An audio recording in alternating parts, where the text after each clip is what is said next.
থেকে অনেক দূরে চলে যাব, অনেক দূরে। সবকিছু আমায় আগে বললি না কেন ছিলি? শুধু শুধু নিজে কষ্ট পেলি। আজ থেকে আমি তোর মা, আমি তোর শাশুড়ি। কেন? আমি তোমার কথা রেখেছি মনে, আমি সত্যি তোমার কথা রেখেছি। তোমার ছেলের সঙ্গে আমার শুভ দৃষ্টি হয়েছে।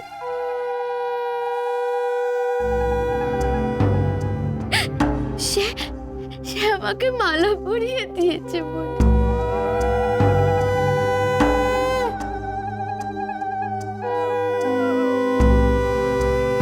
ছেলের মা তো বিয়ে দেখে না, তাই আমাকে চলে যেতে হবে। না হলে তোকে ছেড়ে যেতে আমার একদম ইচ্ছে করছে না ছিলি। তাড়াতাড়ি আমার কাছে চলে আয়। আমি পারবো না মনে, আমি পারবো না। তোমার কষ্ট দেখতে আমি পারবো না মনে, আমি পারবো না মনে। আমি এখান থেকে অনেক দূরে চলে যাব, আমি খালি চলে যাব মনে, খালি চলে যাব এখান থেকে।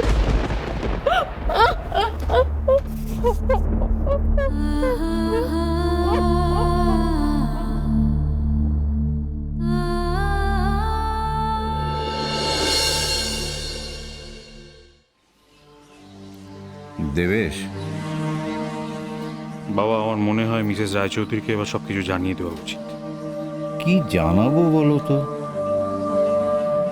উনি যদি জানতে চান আমরা কেন এই কাজ করলাম। বাবা, আমরা তো কিছু করিনি, যা করার তা তো প্রতিমা করেছে। দায়টা তো আমাদেরই হচ্ছে। ঋণ শোধ করবো বলে ওর ঘরে ঢুকে আমরাই চুরি করলাম। না না না, আমি পারবো না। বলতে হলে তোমরাই বলে দাও।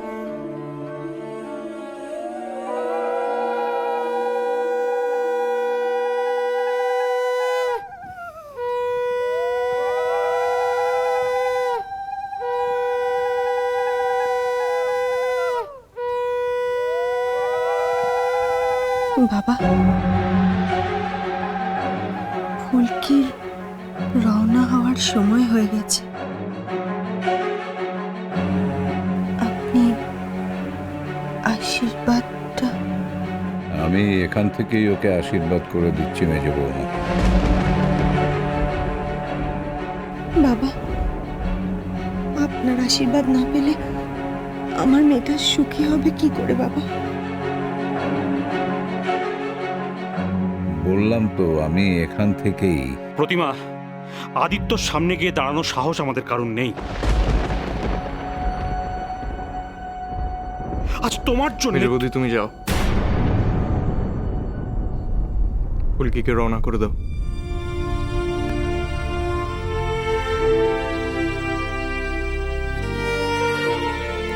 কাউকে কিছু বলার দরকার নেই মামা। ফুলকি গেলে তো ওরা জানতেই পারবে।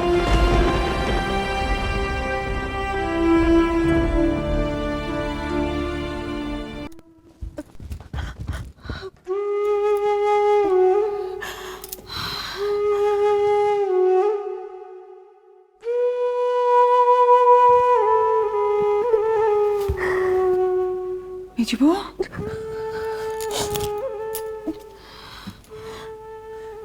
ও মেজবু, কি হলো গো?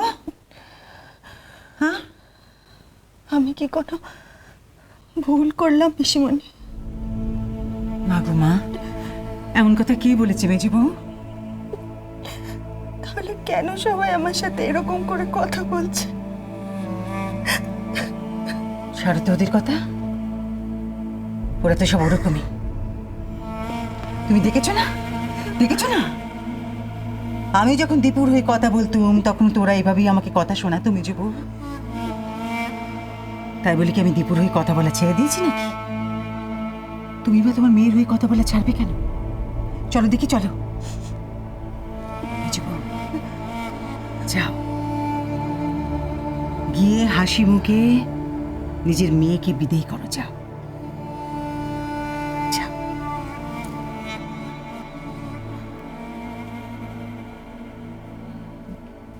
হাসি মুখে কোনো মা কোনোদিনও মেয়েকে বিদায় করতে পারে পিসিমণি? না, মা মেয়েকে হাসি মুখে ছাড়তে পারে না, মেয়ে হাসি মুখে যেতে পারে।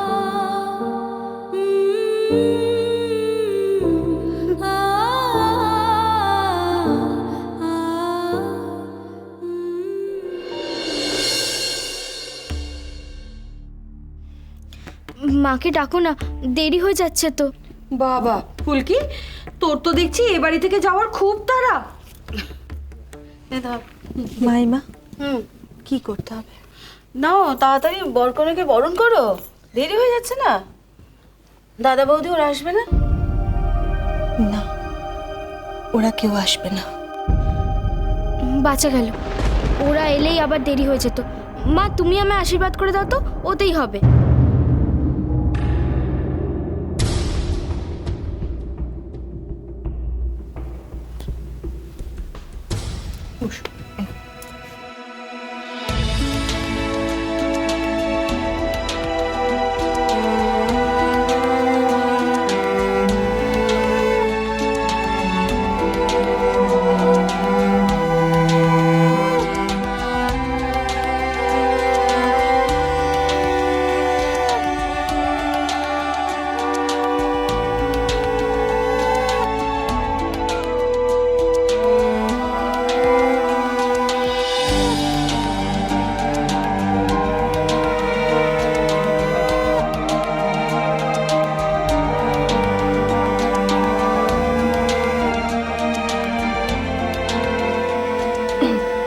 এবার উঠি।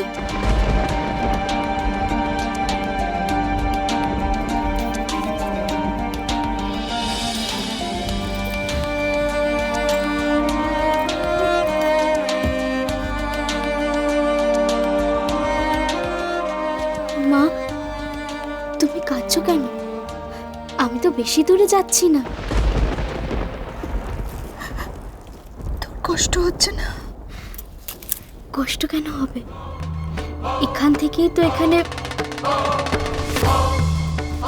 আর তাছাড়া আমি তো মার কাছেই যাচ্ছি। তুমি যেমন আমার মা, উনিও তো আমার মা। উফ, আমার বিয়ের দিন তো আমি একবারে কেঁদে ভাসিয়েছিলাম। হ্যাঁ রে ফুলকি, নিজের বাড়ি ছেড়ে যাবি, তোর একটু কান্না পাচ্ছে না? ওটাও তো আমারই বাড়ি।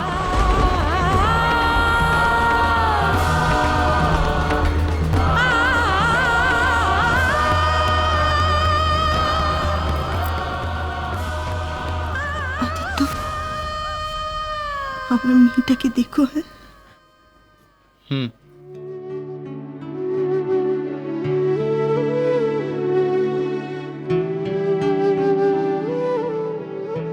অনেক কান্নাকাটি হয়েছে, নাও এবার চলো।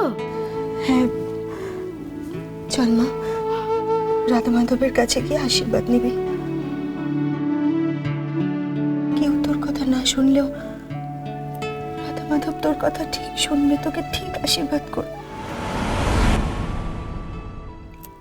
জানি মা, উনি কখনো মুখ ফেরাবেন না, অন্তত আমার থেকে তো নয়।